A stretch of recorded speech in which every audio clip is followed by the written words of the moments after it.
Hi, I'm Sung. I'm in the class of 2026. At Brown, I study applied math economics, and outside of the classroom, I'm involved with the Brown Investment Group.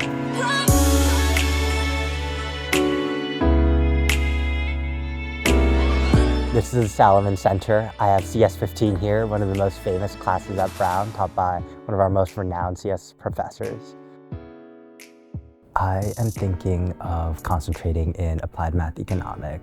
I like it for a variety of reasons. One, because there's a real worldly aspect to it, because financial markets and our economy, it's directly impacting everything you're probably going to be doing, because everything's going to be denominated in dollars. The applied math side, it's more hard, it's more grounded, it's less fluffy, and so I like that very abstract nature of it. And so I think the concentration is right for me because you're a step in the real world, but you're a step kind of out as well. There are requirements in your major, but you can fulfill those requirements with a very wide range of courses. So you'll never be in a situation where you have to take a certain class. Obviously there are some prerequisites, you'll have to take calculus, but I mean that's going to be true absolutely anywhere. But for example, later on in the concentration, to fill a class in the mathematical economics group, you have a choice between 15 or 20 classes, and so obviously you'll find a class that really fits you, among those 20. You don't really know what the open curriculum will mean until you get there. You could read all about it, and I think you can get a really good understanding of what it'll be like, but I don't think you'll really appreciate how liberating it can be until you actually take advantage of it, and that was absolutely true for me.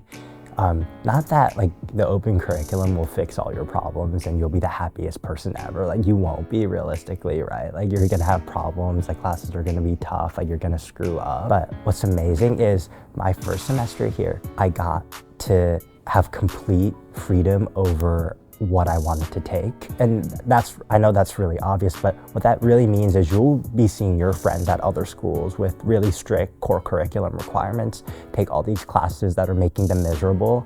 I have a friend at Columbia, he's a CS major, he wants to do computer science, but he's out here reading 2,000-year-old poems about Aristotle, and he's completely miserable because he has to do that kind of stuff.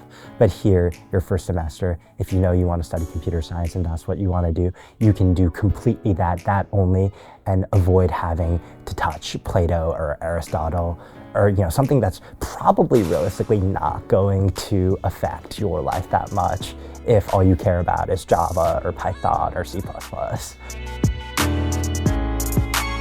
I think it's what you make of it. To put it out there, we're not gonna be Tulane, where you're gonna have the most amazing parties every week, but there are a ton of parties, and I personally think they're fine and they're fun. One thing that I like to do outside of parties, for example, on the weekends, we have a dining hall called Joe's that stays open until 2 a.m.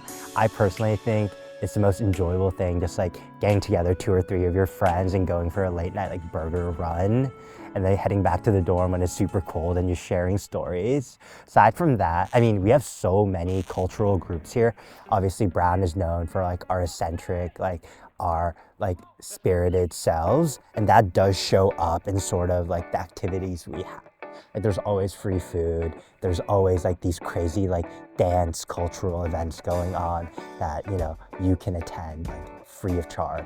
We also have these midnight organ recitals that you can head to, also a bunch of stuff. Same thing during Halloween organ recital that takes place in Sales.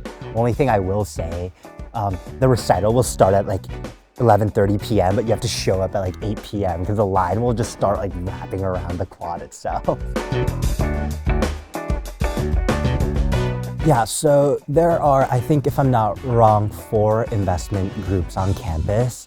There's one that does socially responsible investing, so they're ESG focused. They look at, environmental standards like pollution, how diverse boards are. There's one dedicated to exclusively healthcare. At Brown Investment Group, we're the most broad. We're also the biggest. We handle virtually all sectors. So we have a consumer retail division, we have a healthcare division, we have an energy and natural resources division, and so on and so forth. I mean, we do consider, ESG factors, but we're less focused on ESG and more also on macro factors in the economy. So we'll have a group, it's called the Special Situations Group, and the macro group, they look at macro trends in the economy and invest based off on that. I'm not on the education side, but I am on the pitching side. So every week in industrials, which is the group I'm in, I have a sector head.